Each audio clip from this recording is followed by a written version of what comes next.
Hey Marty, how you doing today? I'm doing all right. You doing all right? Yeah. I know last time you were here, we were discussing some relational issues. Yeah.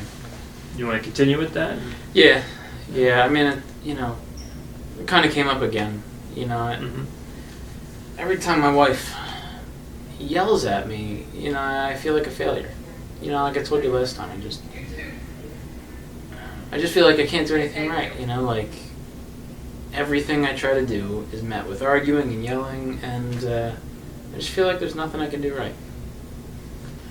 So no matter what you do, it's not going to end up the way you want. Yeah. Yeah. So it's frustrating. Mhm. Yeah, it definitely is. How has what's going on impacted your relationship with your wife? I mean, it's rocky, because I feel like I can't do anything right. She doesn't understand that. And then, we don't get along, ever. Because we're just always yelling, and I'm always feeling bad, and then it just keeps going like that. So when you mentioned you feel like a failure, right? When she yells at you. Yeah. Can you think back to maybe one of the last times you guys argued, and try to remember that thought? We've talked about automatic thoughts before.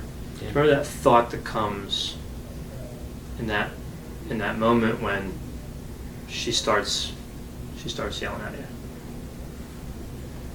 I mean, she'll yell at me. I mean, I feel, frustrated. Like, why are you yelling at me right now? And I don't know. I mean,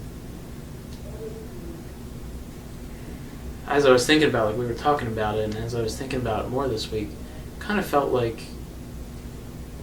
kind of like what happened with my dad. I guess I kind of felt that same way when I was younger. Mm-hmm. Like if my dad would yell at me, or when he would yell at me, I kind of feel that same way, and it feels like the same thing. It's kind of the first thought that comes to mind. The first thought is, I've been through something like this before. I guess. Yeah. I mean, I'm not really thinking those exact words, but that's definitely what it feels like. Yeah. Yeah, like just a sense that this isn't brand new. Yeah. And the feeling you're connecting with it is the same feeling you had when your dad would yell at you. Yeah, pretty much, yeah. So in a sense, these arguments are taking you back to another point in time. I guess so. In a way. That's distressing. Yeah, it is. I mean, it feels, pretty crappy. Now, in these arguments, she yells at you. Right? You mentioned before that you do some yelling of your own. Probably. In the midst of all that, right? Yeah. How would you rate it in terms of like any physical violence, nothing like that? No, it's just words. I mean, we're just it's just yelling. And what level of yelling would you say? Like how severe compared to what you've experienced in the past? Yeah, I don't know. I mean, it's like, sometimes it can get up to like the 8 or 9s, but just, I guess generally it's, down closer to a 7. On a scale of like 1 to 10? Yeah, Mm-hmm. yeah. So sometimes 7, that would be pretty bad. Yeah.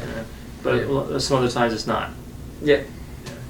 So do you feel like your reaction is being frustrated is disproportionate to what's really going on, or do you feel like it's on the money?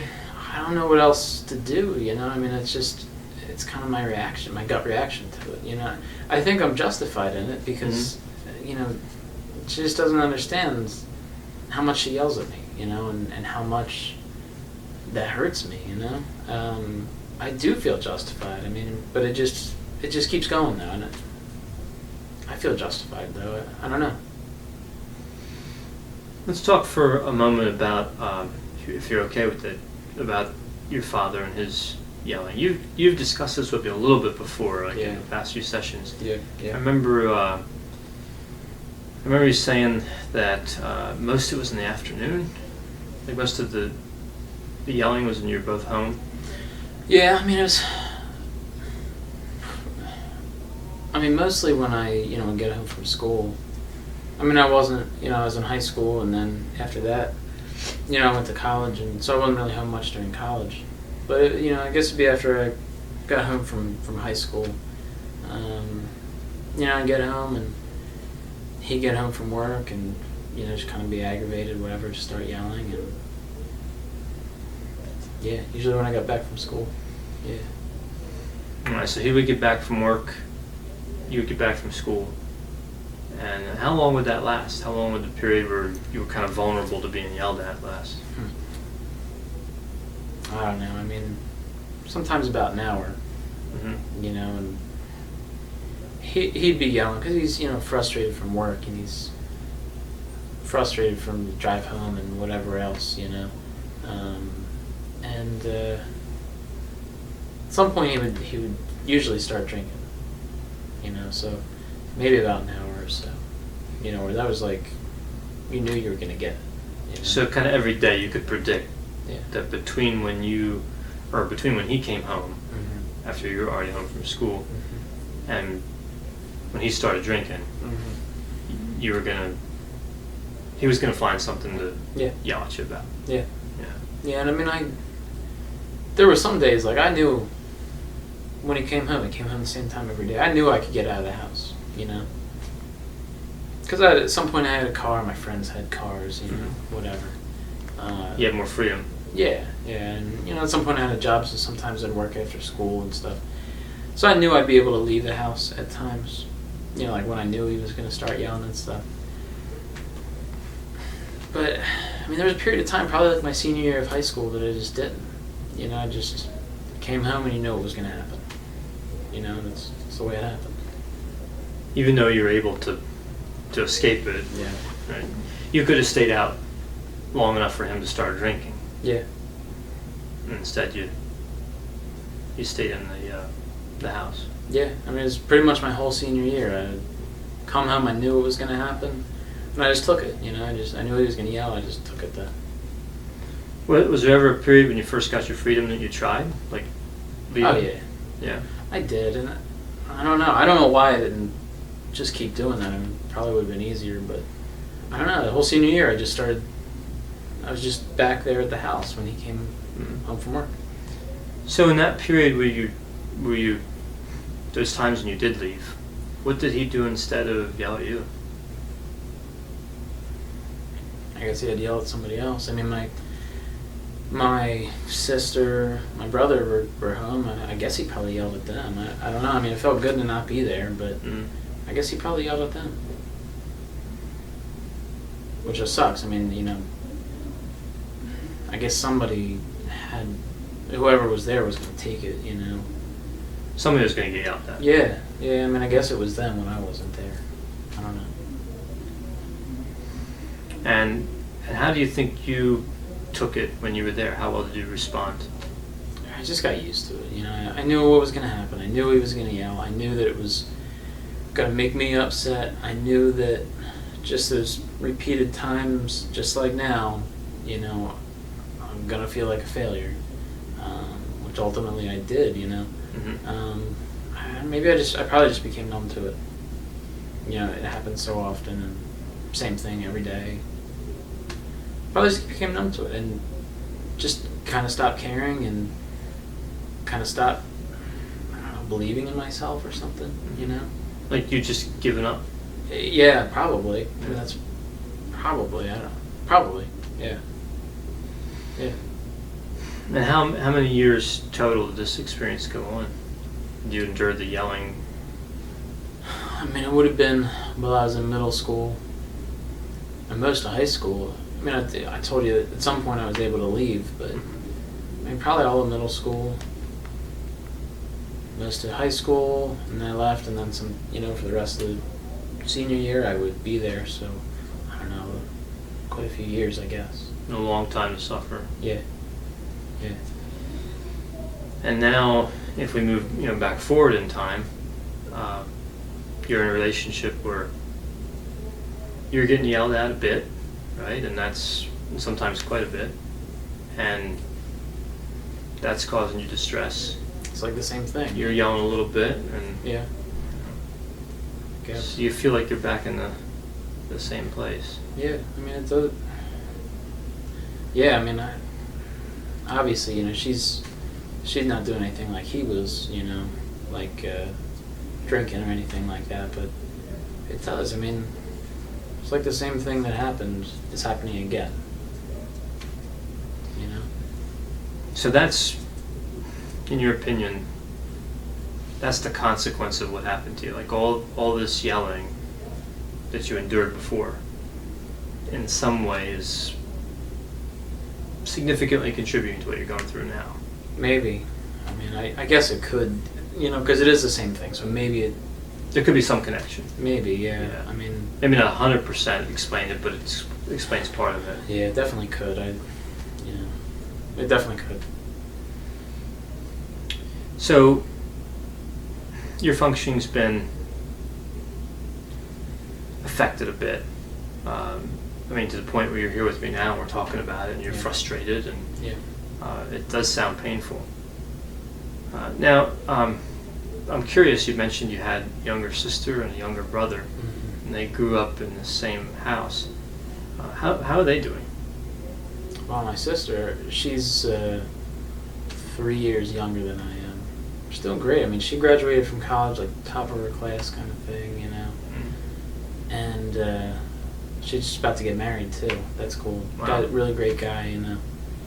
And she's doing great. She lives, you know, next town over from me, and I get to see her a lot, you know. And, yeah, she's great, though. My brother, he's 5 years younger than I am. Mm-hmm. He's doing pretty good, too. You know, he's just about to graduate from college. You know, and I think he gets really good grades, too, from what I hear, from what he tells me. I don't get to see him as much as I do her, because he's in college, but I think he's doing really well, too. You know, they both do some really good stuff. They have some, like, really good goals and stuff like that, you know? Yeah. You seem like you have a good relationship with them. You're proud of them. Yeah, definitely. I'm definitely proud of them.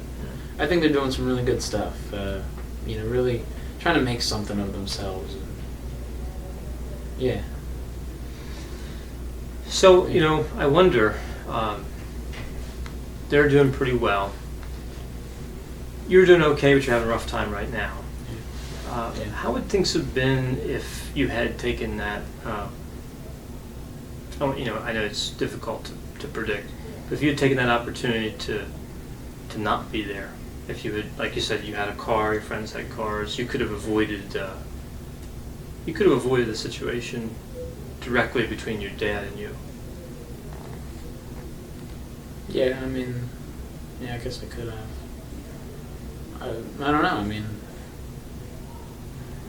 I mean, I took the, you know, yelling and stuff, so, you know, it's obviously affecting me now. You took the brunt of the abuse. Yeah, I guess I did. I mean, you know, I bring it up to them sometimes, and they're like, yeah, I mean, Dad yelled sometimes, but, you know, it wasn't that bad. And I had definitely a different experience from what I had. Yeah. You know, and they don't see it like I do, you know. I don't know, maybe things would have been worse for them. So in a sense, your father verbally abused you. Nothing makes that right. Yeah. But in a sense, because you were there and you were the target and could ride it out, you shielded them from that abuse. Yeah. I mean, I you mentioned guess. it would have been somebody else, right? Yeah. Yeah. Yeah, it probably would have been them. Mm-hmm. Probably was them when I wasn't there, you know? Yeah, I don't know, I guess you're probably right. I mean, they are doing pretty well, you know? I think probably they're doing better than I am, I guess. Yeah, probably no small part because of you're protecting them. Right. I mean, you were in an impossible situation, and you made the choice to stay there. I guess I did. Right. There was some negative consequences for you, which we'll try to work through. Yeah. But some really positive consequences for your siblings. Yeah. Yeah, I guess so. I mean, they, you know, I feel like a failure most of the time, but I mean, they don't. They're doing good stuff, you know. And shit, I guess you're right. I mean, that could have been it, I guess. I'd love to ask them, like, what, you know, like what they think would have happened if, you know, the yelling would have been more or something towards them, you know. And maybe you'll find out that when you weren't there, that is what happened. Maybe. So you feel like a failure, but at the same time, you're happy for them and proud of all their accomplishments. Yeah. Yeah. And it seems like you were a part of that success. Maybe. I mean, Maybe. I guess that makes sense, you know. Mhm. Yeah, maybe. I hope so. You know, I hope so. Mhm. You know. Well, in cognitive therapy, oftentimes we try to do what we call reframing, right? That's where we take a situation and we don't change the facts, like we don't move from the truth, Mm-hmm. but we try to cast it in some different lights, right? So it's certainly being yelled at and abused, like I said, nothing makes that right. That's awful. Yeah. And what you're going through now, possibly because of that, is awful. And that's a reality. But at the same time, it's a reality, perhaps, that you protected your siblings. Right? Both those things can be true at the same time. Yeah. Yeah, I guess so. I mean, I guess there's like a, you know, positive that comes out of that negative, maybe. Mm-hmm. Yeah. I hope that's true. I'd like to think it is. Mhm. You know. Yeah. So another thing that occurs to me is that you were mentioning how before, you know, I think a few sessions ago, how you're being yelled at now, and you're having some strong reactions to that, just like you told me today. But also, you do some of the yelling. Probably. Yeah. Do you think some of that comes from what you learned from your father? Yeah, I mean, you know, I saw him do it for so many years, and it's probably all I know how to do. You know, if I'm trying to resolve something or whatever, you know, probably all I know how to do. Have there ever been occasions where your wife starts yelling at you and you don't respond with yelling? Yeah, I think so. I mean, That's happened a few times. I guess. I mean, I was trying to think of that this week too, and you know, I was trying to be a little bit more aware, like we were talking about before, you know, about my reaction to her and stuff, and I kind of started to realize a little bit more, like maybe I'm yelling a little bit more than I think I do, or maybe a little bit more like intensely than I think I do, you know. That's probably the case. That's all I knew how to do. That's all I was taught, you know. That's what you learned. Yeah. So again, you know, just like your father yelling at you, your wife yelling at you isn't, you know, what we want, you know. But maybe in that case, maybe your reaction to it is making it worse. Right? Maybe Probably. you're contributing to an escalation. Mm-hmm. Again, because it's what you learned, Yeah. which is understandable. Yeah. But perhaps in that moment, you know, and we could talk about your automatic thoughts around that, but perhaps in that moment, you know, that automatic thought, whatever it is contributing to that behavior of yelling back. And we can get in there and try to interrupt that, and maybe get your reaction to be, you know, maybe the more she yells, the more you calm down. Yeah. Right? Because we know what you're doing now is not working, right? Right, yeah. I mean, that's not working. Yeah. And you want it to work, right? You want your marriage to be successful. Yeah, right? absolutely. Yeah. So, for this week, I want you to reflect kind of on the reframe. You know, kind of how the past is connected to what's going on now, but also how things would have turned out if you had just left that whole situation. Mm. You know, how it might not be as positive for your siblings. Yeah. Right? So you contributed some good to a situation that was really miserable for you. Mm. Right? Yeah. Yeah. And I also want you to try to, I've given you the thought record to work on for homework and stuff. I want you to try to capture that automatic thought. And I know we talked about it a little today, in terms of your core belief and your automatic thought when she yells at you. But think about how you can respond to the variety of automatic thoughts that you're having when she is yelling at you. Mm-hmm. And the adaptive responses of the self-talk we talked about. Yeah. And I know there's still, from earlier today talk with you, there's still a real focus on the feelings. Yeah. But in there is a thought, right? We talked about that before. Like, even though those feelings are strong, there's a thought in there that's, creating them, right? We believe that directly leads to them. So what I want to work on with you is interrupting that process, and let's see what's actually happening at the cognition level before it gets to the feeling, right? And see if we can get some self-talk in there. So if you can complete, as many thought records on that, say 1 to 3, depending on how many thoughts you can identify. So remember to ask yourself that question: what's going through my mind right now? Mm-hmm. So when that yelling starts, try to maintain focus and say, what's going through my mind right now? Try to think about that. Think about that thought that's automatically coming into your mind. Mm-hmm. And then we can build some adaptive responses, some self-talk.